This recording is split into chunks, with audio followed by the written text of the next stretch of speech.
So if there's anyone who has not been here, a previous media tour or cycle of what happens for 14, every expansion, about a month or so ahead of time, there is an event where every region has a bunch of people that are like invited from media or content creators to a location to go and test the next expansion out. This gives them access to like all the jobs at whatever the new level cap is. They do a dungeon. They do some of them get to interview Yoshida, and I think this time they had like a big Q&A, but yeah, so there's like a big event, and they can't release info for multiple days after the fact until a specific embargo date, and today was that date, and that's why we're seeing all the info. So if you've not been ever in the cycle, you've never seen it, that's what's happening today. Kai wasn't invited to Zeem's birthday. Nope, I wasn't. Zeno didn't want me at his birthday. All right, this is Mrhappy's interview. Hey everyone, Mrhappy here, and today I'm going to be sharing with you a one-on-one interview I did with Yoshi-P at the latest media tour for Dawntrail. I was given the privilege of asking him a few questions on my own, and I got some pretty interesting answers to questions that we've been asking for a while. I do have one thing to say on this. I am surprised that they only... My understanding is they only had 4 people that are content creators give him interview questions directly that were not in like a group Q&A. And because like I think every other year that they've done this, they've had even like the Endwalker one, they had like a shared... Or sorry, they had like each of them had either joint, like where there's two people like interviewing at a time with him, or they had like their own personal like interviews. It's a surprise that like maybe just like they had too many people this time. I don't know. And also some questions that are about some of the newer stuff. So without further ado, let's get into the Q&A. So question number 1 was a simple one, and it is one that I have asked Yoshi-P before, and that was that if they're going to add new job weapons to the old Ultimate. So right now, when an...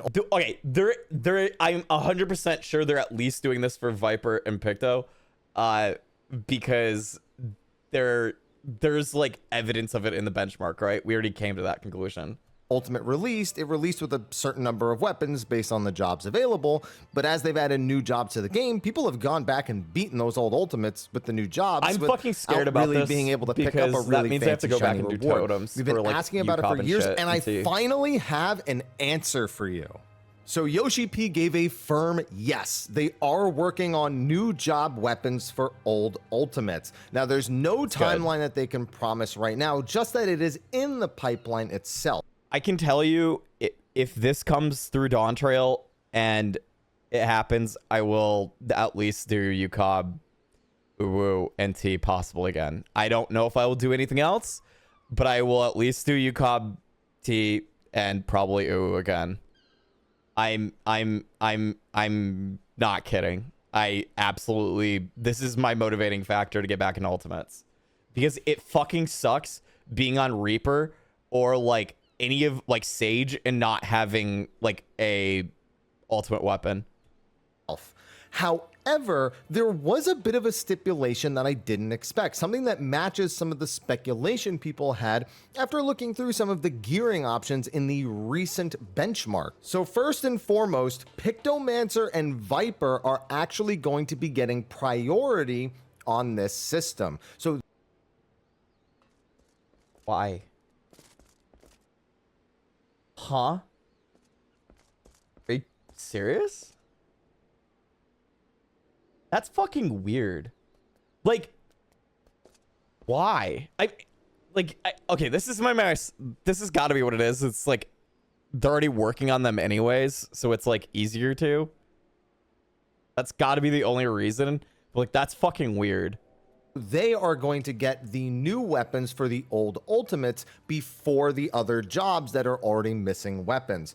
Other jobs like Gunbreaker or Dancer are also going to be getting them, but it's not at the same point in the pipeline, so you'll have to wait a little bit longer if you're looking for some of the pre-Dawn Trail jobs to get those new weapons. A little bit of an odd decision. It largely has to do with their pipeline for their artists who are very busy both at the moment and on a patch-to-patch basis. I think that still feels really bad, though, to hear that, like, as someone who would want to play those other jobs. You could have been playing those jobs all that time, and then all of a sudden they just don't have it. Like, it's good that we're getting it. Like, I'm not bitching about that. It's more of like, it just sounds weird, and it almost feels bad to even have to state that, like, these brand new jobs are getting it before anything else. If I had to speculate, and this is just speculation on my part, it is probably because it is easier to put new weapons for the new jobs in the pipeline because they're already working on assets for those at the moment. Yeah, but that makes sense. That is not something Yoshi-P said. That is purely my speculation.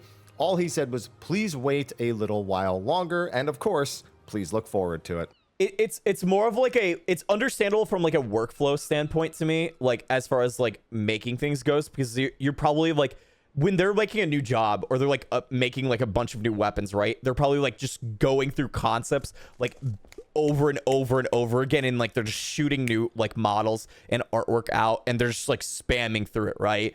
And that lines up. Because like they're probably like they probably have like research in like how this should look, or like what they're like planning to go for as far as like the general aesthetic, because they've got to have like tons of like mood boards and shit when it comes to like each like type of weapon. But for them to like jump back and work on old weapons, it's probably a lot more difficult. But either way, it's more of like, it feels bad from like a player standpoint, whereas like on developer side, this makes sense to me. Now, my second question was kind of a curiosity one on my part. I said there are 21 non-limited jobs available in Final Fantasy XIV as of Dawn Trail. Now, many people in the community are questioning... Dude, this question is like one of the things that I've like talked about so fucking much, because I feel like they've said way too many times. Like they keep adding new jobs, and they're just like running out of fucking resources in my mind. Like, and they're not able to like curate the old jobs properly. Like, this is like one of the best fucking questions. I'm surprised he like even let him answer this. Holy shit. How much longer the team can continue to add 2 new jobs per expansion. So is this a discussion that the dev team has had, whether they want to go down to 1 job and focus more on the existing ones, or if the plan is to continue to add 2 new jobs? Queens, I know that that there will always be a new job, but I don't think there should be 2. I think they need to go down to 1. Like, I get that fucking sucks for like, you know, like job roles from standpoint, like, oh, how long does it take to get back to healer? How long does it take to get back to tank? How long does it take to get back to caster, et cetera, right? But the thing is that like, if they keep doing this and they keep adding more and more resources, or adding more resource requirements, because this is talking about like AF, this is talking about weapon design. Every single piece of the game is amplified because they do this, right? It cuts down on relics. It cuts down on the design of like of the AF, because they have to be more like samey, and they can't like be like diversify their designs as much. They have to cut down on like probably like how hard they go at like particular like weapons from raids and shit, because every single time we add a new piece of content that has a weapon, at this point it is substantially more work every expansion. And now, then Yoshi-P's too, question back to me is actually a pretty big indication of where they're kind of leaning for this answer. He asked me, would the community even be okay with that? To which my answer was, maybe it would. I've heard so many more people talking about this. This is like actually not like just something crazy from my fucking head.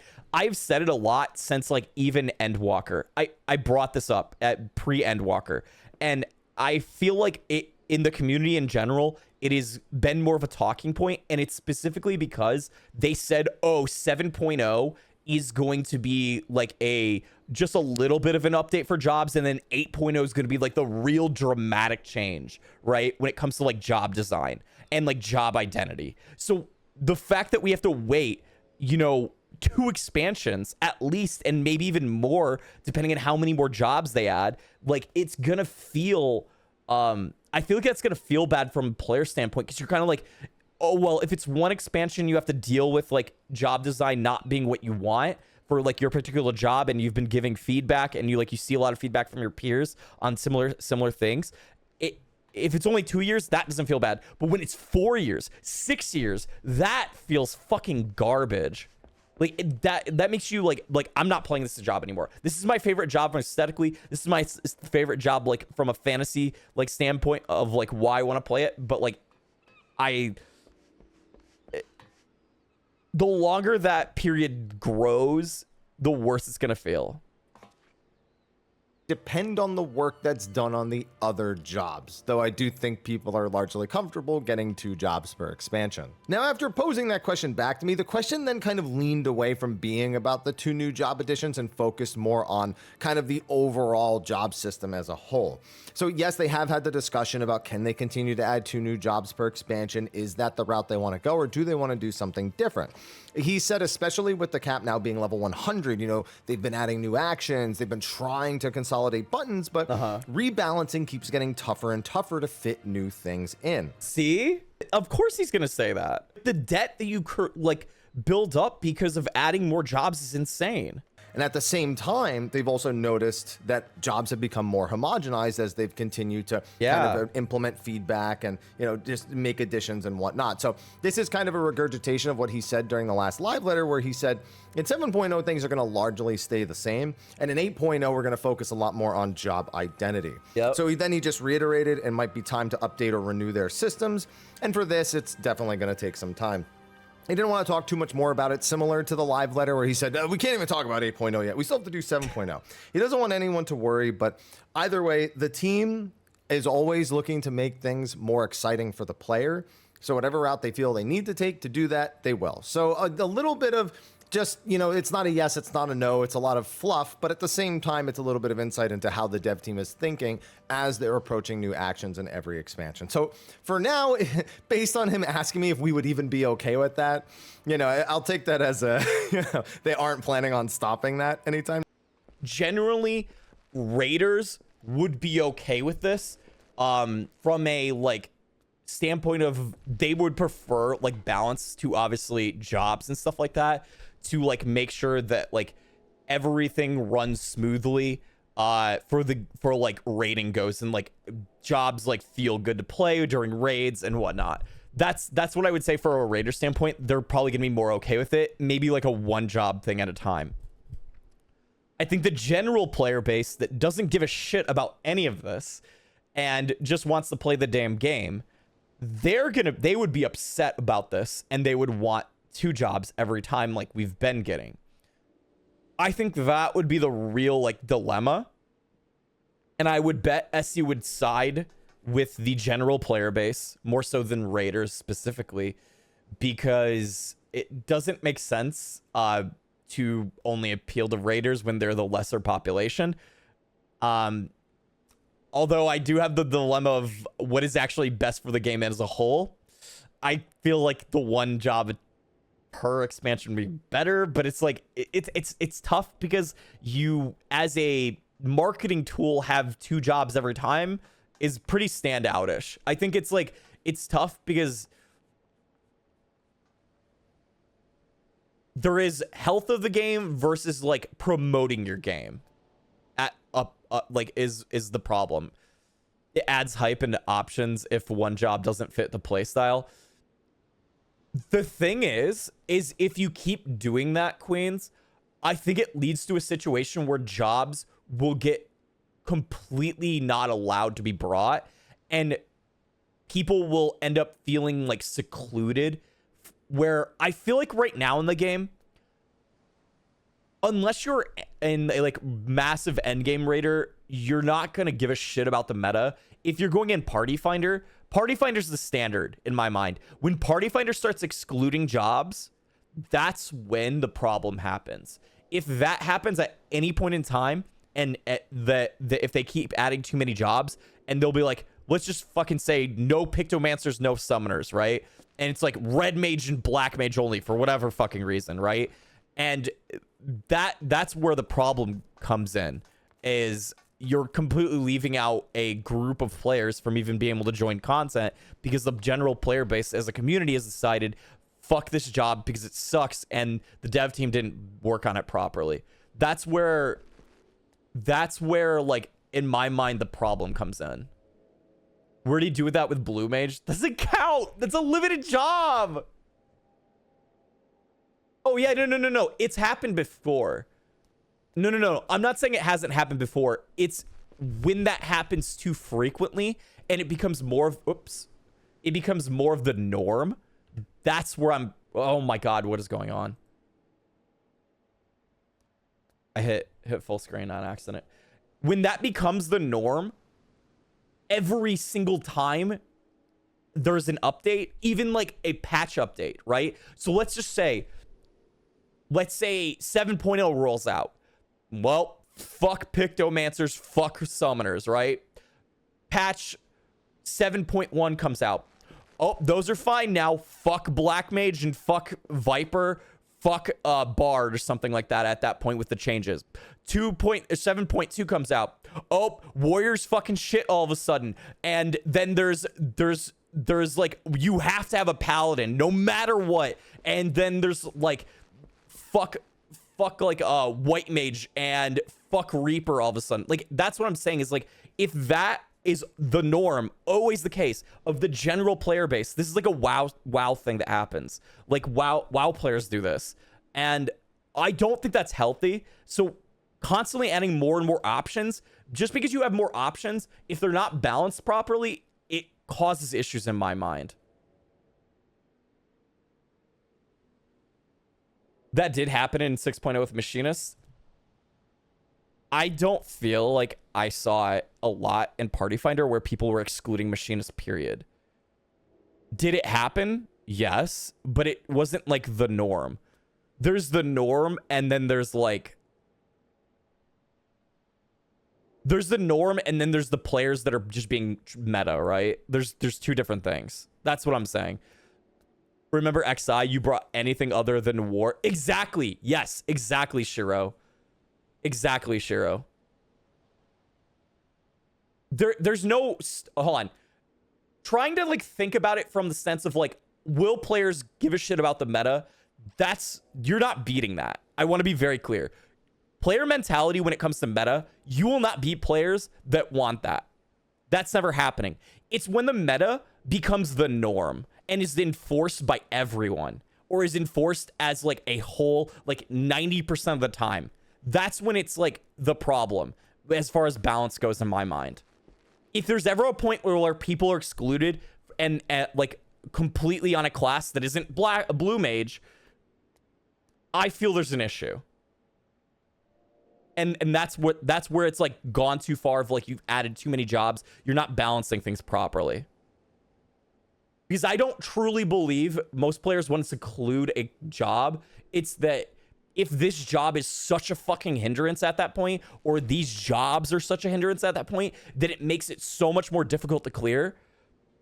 But that's at that point, that's Essie's fault, right? So what like a immediate example that comes to my mind is there were jobs that could pass the P8S like HP wall, right? Where before they reduced the HP on P8S for like the door boss, there were jobs that like people were like, oh no, I'm not fucking bringing those because they're not doing enough. You had to bring Gunbreaker and Dark Knight, right? To do like the best possible damage when it came to the tanks because there's such a large variance.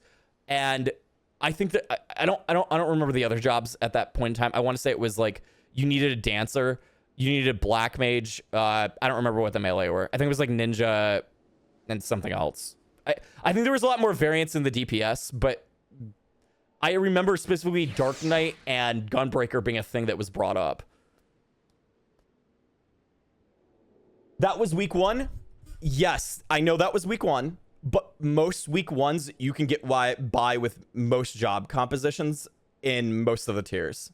I know that was week 1, but it's an instance of where like I can see the trend. I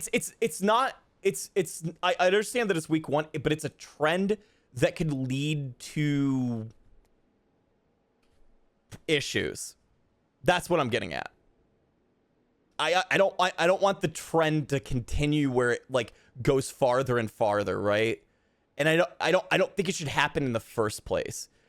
If they truly balance things correctly, it won't happen, or it will happen less. Question number 3 was one that I asked for those of you adventure plate and portrait enjoyers out there. I talked about how the community has really loved it, but it's so easy to accidentally break your... Yo, what are these questions? These are like insanely good. This is like everything that I've talked about, like I was upset about with the current game. Holy shit. He's going for the juggler. This is probably like the best interview questions I've seen. I'm like, where's the... I'm okay with the blitzball at this point. Your portrait, you change a die, you change a piece, and then suddenly you're just staring into the screen. Nice portrait, bro. So I asked if they've been making any sort of back-end considerations on improving the system, perhaps make it so that the plate default is actually what is kind of replaces the default if you were to break the portrait itself. And we got some insight into how the system works. So I was told what's difficult about this is that we have protections for cheating the portrait. Now, he's not talking about like cheating, but essentially the portrait is, you know, it checks to make sure you have the right equipment, you own the emotes, or it just straight up doesn't work. Yeah, but wouldn't you have to have this to make your like adventure report? You know how like, okay, so I think this is what Happy's getting at. Why is this not is this not like the fallback, right? So when when it fails, why doesn't it use this portrait, right? I feel like this should be like the default, like not DMV in my mind. So you have like the one that you load into the instance with that is hopefully going to work for whatever particular job that you've like assigned it to. If that doesn't work, then this should be the one that falls back to, in my mind. At least to me, I think it should be. I think that's what he's getting at. But there's checks that you can't do this. They would need to loosen this up a lot. And the thing that makes that difficult is that the portrait is not a screenshot or a picture, as most of us can tell. It's actually just a straight up render of the character and not an image. So it's quite complex. It's really difficult to separate all of the processes, but he'll take that back to the team, and they're always looking for things and feedback on the system itself. So if we continue to provide feedback about the portrait system and any issues with it, especially the whole nice portrait thing, then they'll continue to take note and see what they can do about that system. Now, we've heard a lot about them adding, 50% more rewards by the time we get to like 7.3, comparatively to 6.3 after Endwalker release. But I, of course, had to go down the route of asking about Criterion. So I asked them straight up, people loved Criterion too, but the motivation to do it just wasn't there because the rewards were just, mounts and a couple of other things. So I asked them, what are they doing with Criterion? I don't feel like anything besides item level upgrades in some way, shape, or form is the proper answer to this. Because of the difficulty, there is nothing else that's going to make it more rewarding unless there's insane glamour that's related to it. But I don't know if that's a true enough motivating factor. I think this is a problem that's been created a little bit because of Ultimate. Because Ultimate's held on such a pedestal that the weapons themselves are extremely glorified in their because they eventually become just glamour, right? But they're so glorified that if you wear anything that's not that, isn't gonna look as special. So them adding, when they added these weapons, I felt I don't feel like that's a good motivating factor, because I feel like anyone who's going to clear this on Savage is going to clear Ultimate. And why would you use a Criterion Savage weapon over your ultimate weapon. To me, that's not good enough. I think that's a bad choice. It needs to be something else. Criterion's rewards. And he said, yes, we want to improve the rewards, and it will take time. And, you know, they're doing their best. And not just in Criterion. He said Criterion and other content have suffered from poor rewards. So they really want to improve that particular aspect.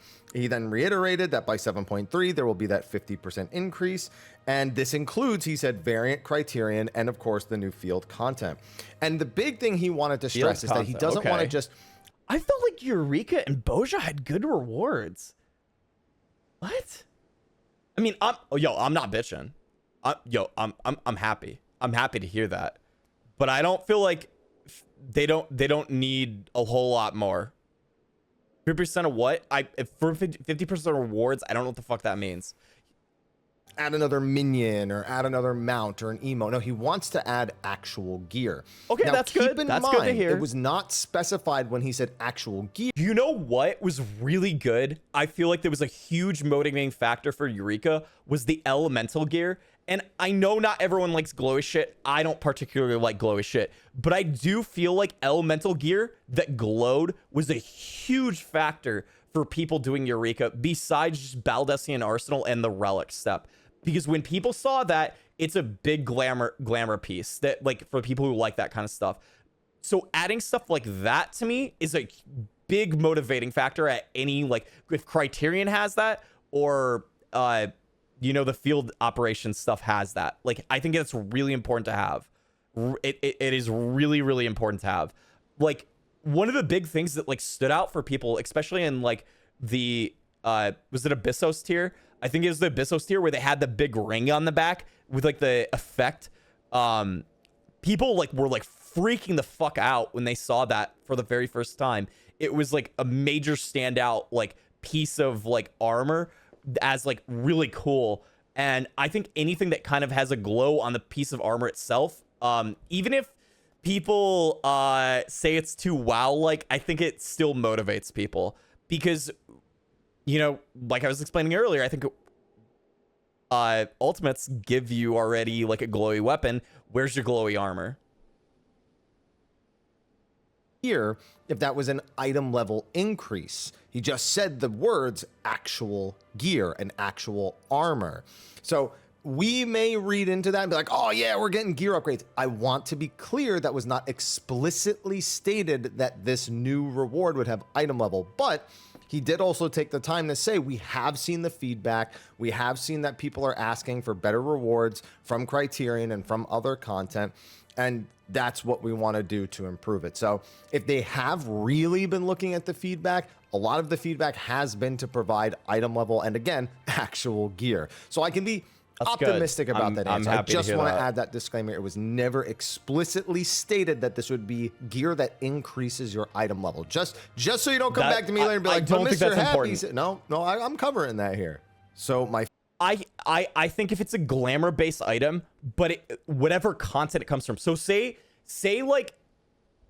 they made something that just looks really fucking cool, but it gives you a bonus winning Criterion.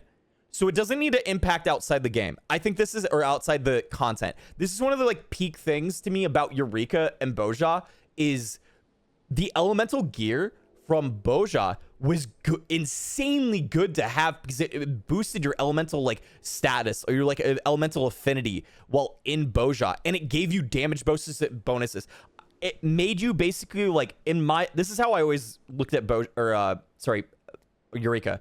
I looked at it as, like, you master that piece of content by doing Baldessian Arsenal, getting all your elemental gear upgraded, getting your relic fully upgraded, and then you have, like, you know, there's like the Magia board thing. You can add more, like, stone things into there by doing, like, side quests and shit. And having all of those things together motivates you even harder in that piece of content. Just, like, have full mastery, because once you have that completely filled out, it makes you, like, almost like a god in there. And it's almost like you've conquered the content fully when that happens. I think like the metal bonus, you're in Boja was a lot weaker because like you had like the you had like the merit things or whatever, like what you could like stack them up to 10 for like health, healing, and DPS. I think it was. Those were okay, but it wasn't quite the same level as elemental stuff. I think like anything that had that elemental factor was big because it had like those stats that were relevant to the piece of content, and then it was the glamour on top of it. So if like Criterion did something like that, I think that would be good. If they did that with all field operations, I think that would be good. That's like a standard I think that they should have. Even just like one of the big things that big people have asked for a long time was set bonuses like that change how your like job works. What if like on the piece of gear that you get pertaining to like samurai or like, you know, striking, it gave like you know how there's like the forbidden actions or like there's like the potions that you could drink within Boja that like gave you a bunch of like stat bonuses? What if you had like 3 of those, but it gave you that effect instead of like just like haste, right? Like that gives you motivation within that piece of content to make that, get that stuff. Like a set bonus just for that piece of content, I feel like would not do any harm to the rest of the game, even though like they seem to think that like having set bonuses in like Savage and shit is like a big no-go for balancing. But when you restrict it to only Boja, you restrict it to only Criterion, you restrict it to only Eureka, it would not harm anything at that point. I think that would be massive for that content. My 5th question to Yoshi-P got my favorite answer by far, not just because of what the answer was, but because of how he delivered the answer. I asked Yoshi-P, I took a deep breath and I went, and said, oh God, so, Blitzball. I didn't get to say another word. He audibly shouted, no! He said it so loud that people in the other room asked me, why did Yoshi-P yell no at one point? So yeah, that's it. No Blitzball. It's not just in 7.0. It means ever. My celebrations from the FanFest are to be met with the expectation we are not getting Blitzball. And it's kind of a regurgitation of the reason they weren't sure if they were going to add it in the first place. So they've had team members pitch an idea of an MMO-esque Blitzball, something that people could play together that would be a little bit more modernized. But he said that I liked Blitzball playing it in 10, but I don't need it in 14. I meme on it, or I've memed on it, but like I legitimately don't need it. I would rather them add way other different pieces of content. I think the one thing that I've hoped for, and I know we have Heaven on High, we have Deep Dungeon in general, we have Palace of the Dead, right, and all that stuff. But I would like them to add like Battle Square personally in some way, shape, or form, like from Final Fantasy VII, since it's like a signature of the Gold Saucer. I don't know how they do it, but like I get like the mass carnival kind of fills that in some way, shape, or form. But I for regular jobs, like challenges to like get past, I almost think if it even be like a tutorial at some level, and then you gradually ramp it up with like added on effects and stuff like they do in Final Fantasy VII. Like I wish they'd do a little bit more mini gamey stuff like that. Still right. Thank you for the 25 straight. Kai owes me 25 shocks of Jägermeister. Holy shit, I die. Also, Barbantos, thank you for the 20 streak as well. I didn't catch that.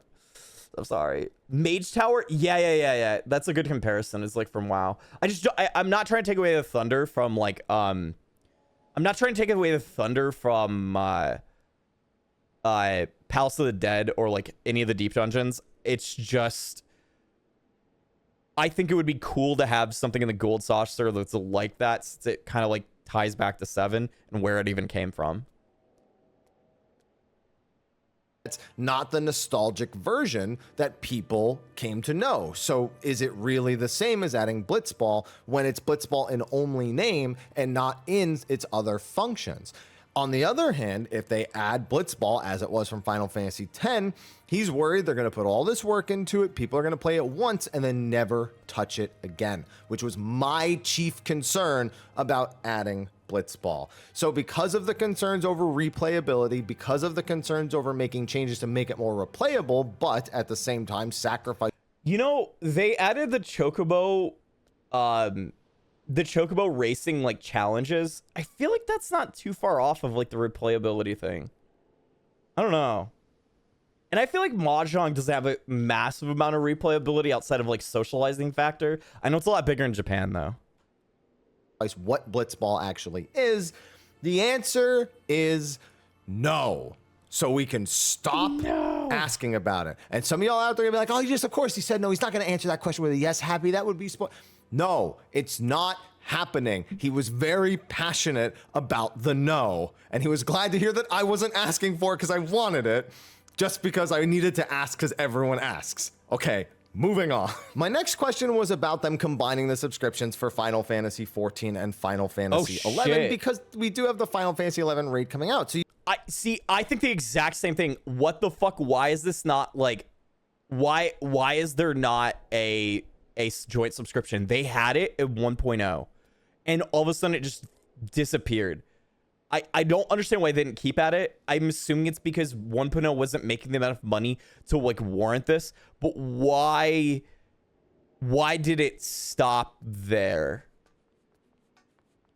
I hope this is a yes at some point, because it makes so much sense with this expansion.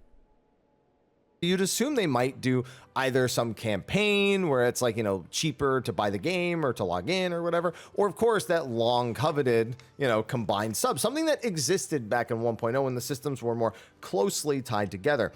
And that's kind of the big thing that's stopping them from doing it, is that the systems for the game are just very different. They have to consider legal considerations as well when they offer a bundle subscription. Not every country where they offer the games as available, they don't have the same laws when you suddenly are tying two subscription services together.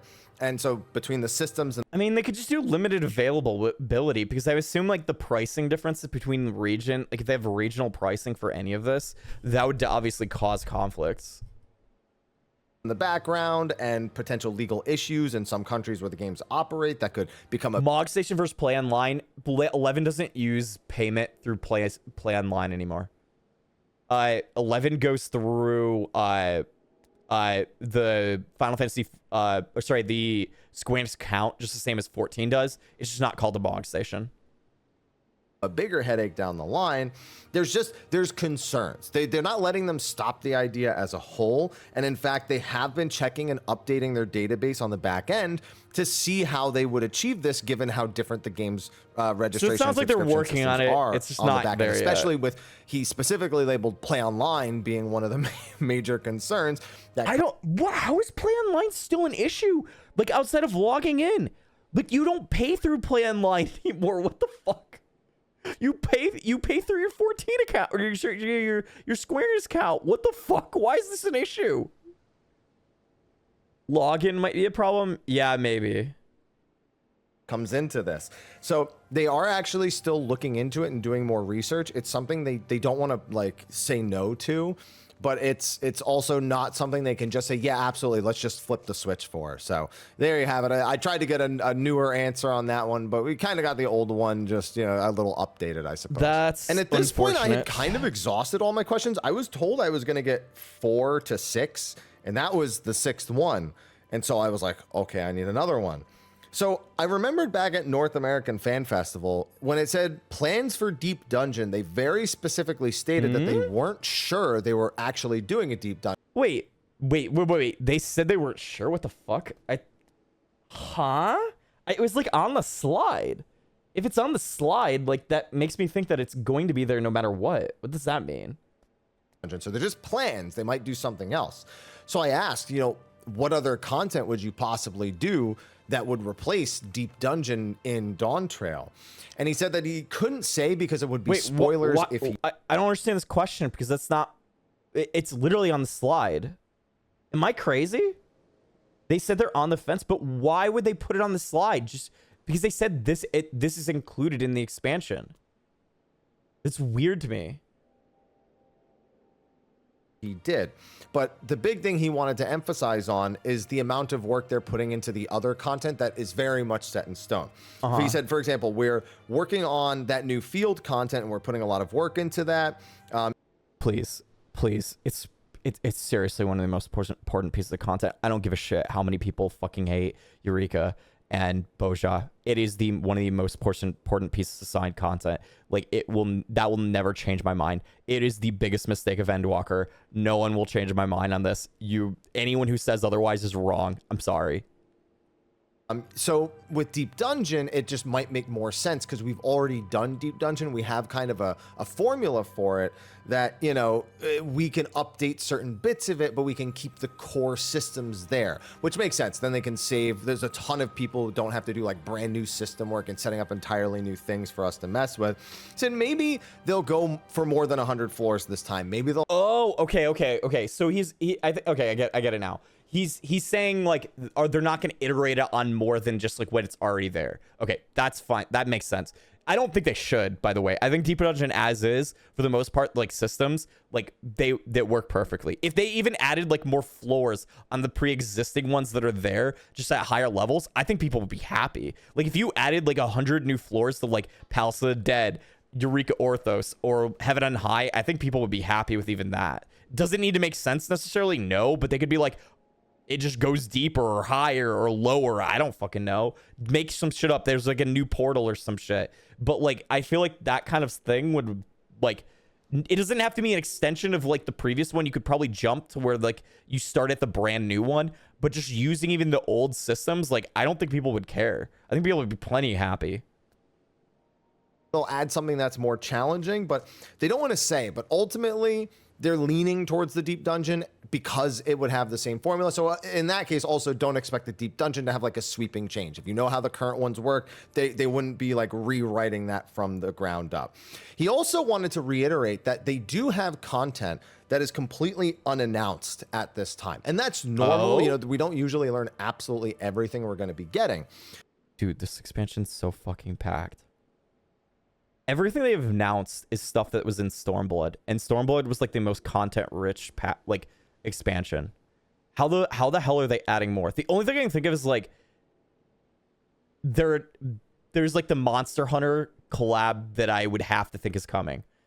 I cannot see the Monster Hunter collab not happening in my mind. I have to think it's coming.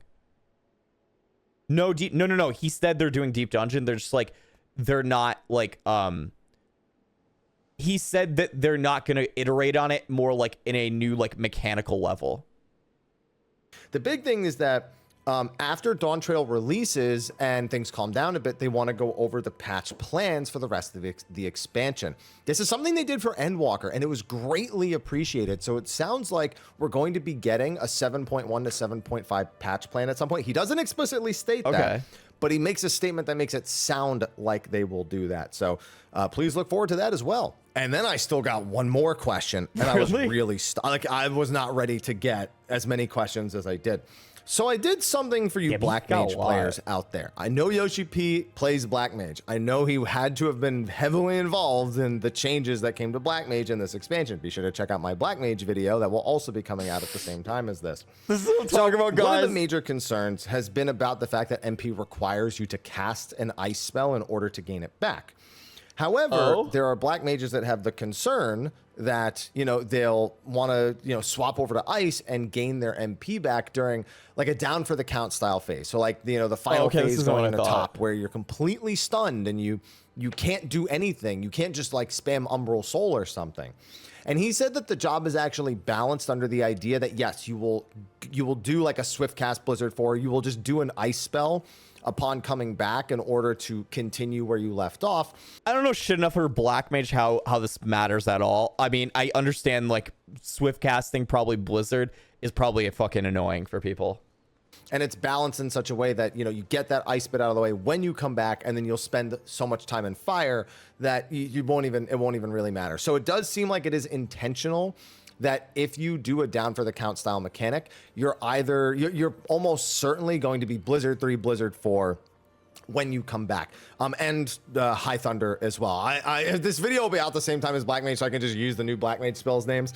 Yeah, so you'll probably do those 3 when you come back before going into fire. And fire phases are incredibly long now, especially your burst fire phase. So, dude, the mana fawn ability, if you guys have seen that, that thing is wild as fuck. What the hell?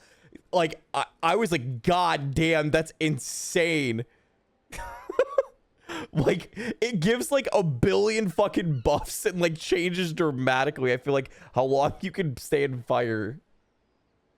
So there is a lot to do during that time. But yeah, he's made sure he's done like savage raids and stuff on the new Black Mage. He's made sure, excuse me, that it still feels really good. And they don't really want to lean towards like massive, like a very frequent stun mechanic. They actually very deliberately tell their dev team that people get mad when there's lots of like big downtime or stun mechanics where they can't do anything. I mean, I feel like if it's a cinematic, most people don't care. When it's like a transition, like Ultimate, it's like a cinematic, or like it's a transition between like the door boss to like the not door boss. But like, I think anytime you like have to do a shit ton of mechanics and you're just like running around in circles, oh god, or like okay, general loss of your character when you perform mechanics correctly, or you're forced to perform mechanics in a particular way that makes you lose uptime, feels like shit.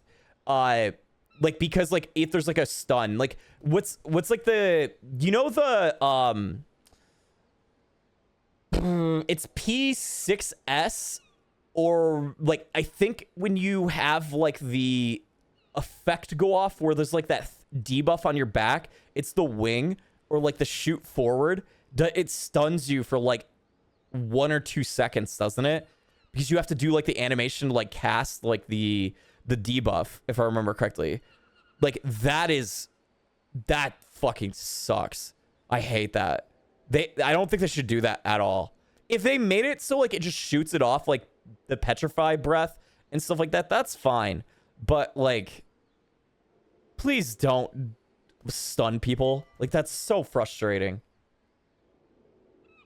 Because then their burst gets all messed up, and players hate that. So they also say that's something they're not trying to do a lot very frequently. But he just said the same thing any Black Mage player will say. Learn the fight, anticipate what you're going to do next, and it should be fine. The Black Mage players are perfectly capable of strategizing around these changes. And with that, that concludes my one-on-one interview with Yoshi-P from the recent media tour. Let me know what you thought of his answers in the comments. This is probably one of the best interviews I've seen, okay? Like, I'm not kidding. This is probably insane. There's so many good questions in here. Holy shit. Like, the ultimate one, the jobs one, the 11 subscription, what else was there? There was the portraits thing. Like, these are actually really good non-fluff questions. I feel like this is like one of the best interviews I've seen, even from like any previous media tours.